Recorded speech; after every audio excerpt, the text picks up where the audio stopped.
Good morning. Something a bit different today. It's St. Bridget's Day.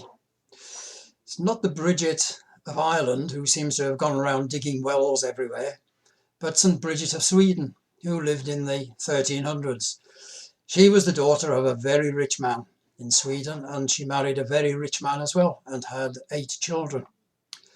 She became a lady in waiting to Queen Blanche, the wife of King Magnus II, and we can assume she was both rich and influential.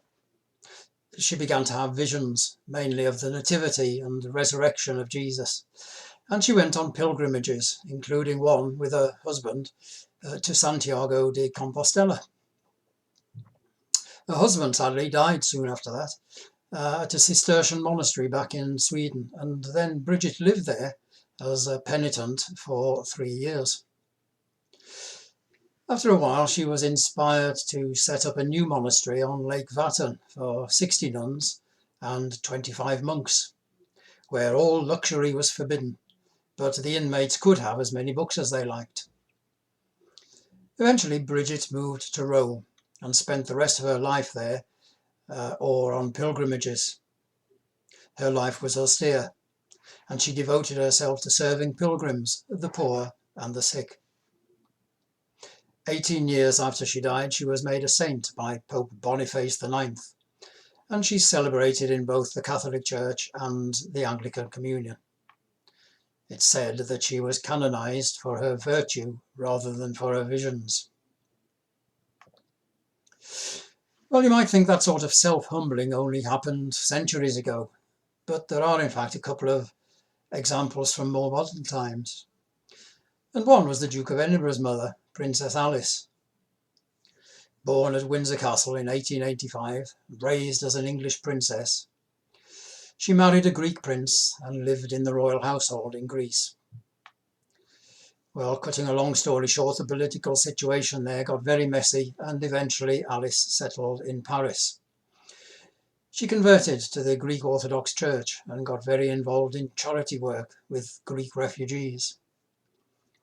During the Second World War, she worked for the Red Cross and organised food and shelter for orphaned and lost children.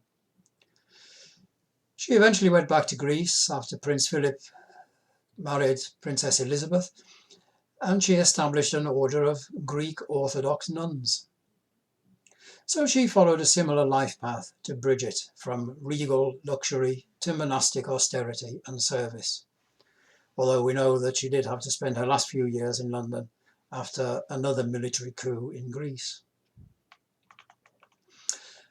And then another example, only last month I noticed the obituary in the paper of Sister Mary Joseph of the Trinity, who died at the age of 92 at a Carmelite convent in Illinois. She had started life as Anne Russell Miller, the heiress of a family who made a fortune from electricity companies, and she became the wife of a man who made a fortune from railways in the western US.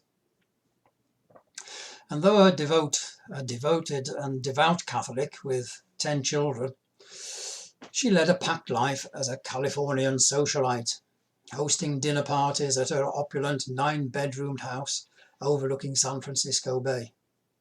She smoked, drank champagne, played cards, spent 5 hours a day on the phone, and was an expert scuba diver and enthusiastic skier. She travelled the world. She had a season ticket to the opera. And she was a high society patron of many charitable causes.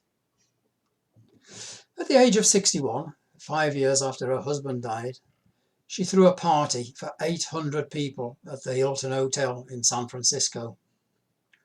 Friends flew in from around the world to dine on caviar, coquille Saint-Jacques and chicken in beurre blanc, while being entertained by a live orchestra. The next day, she flew to Chicago and joined the convent in Illinois, where she lived for the remaining 30 years of her life. She spent her days in prayer and slept on a plank with a thin mattress. She was fulfilling a lifetime dream. Well, neither Princess Alice nor Sister Mary Joseph has been sainted, yet, and probably not ever. But what makes a saint anyway? A saint is said to be a person of exceptional holiness or closeness to God. In early times, people were called saints just by popular acclaim, especially if they were martyred or suffered for their faith. Their sainthood could be formalized by a local bishop. Nowadays, in the Roman Catholic Church, it's a very long and involved process, requiring proof of at least 2 miracles performed during the person's life or brought about by praying to them after their death. All of the most recent saints created by Pope Francis had apparently brought about miracles of healing after being prayed to posthumously. But you often hear it said of a particularly good person, she's a saint or he's a saint. That's more like my idea of a saint. I know a number of individuals or families who seem to have had to put up with one blow after another, just like Job, and yet they still remain not just cheerful, but cheerfully faithful to God. I know Job himself wasn't very cheerful, but he stayed faithful to God, and he has in fact been revered as a saint in certain churches since ancient times.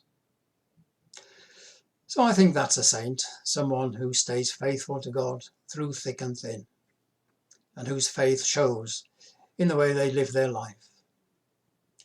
We can all be saints. A prayer by Daphne Fraser.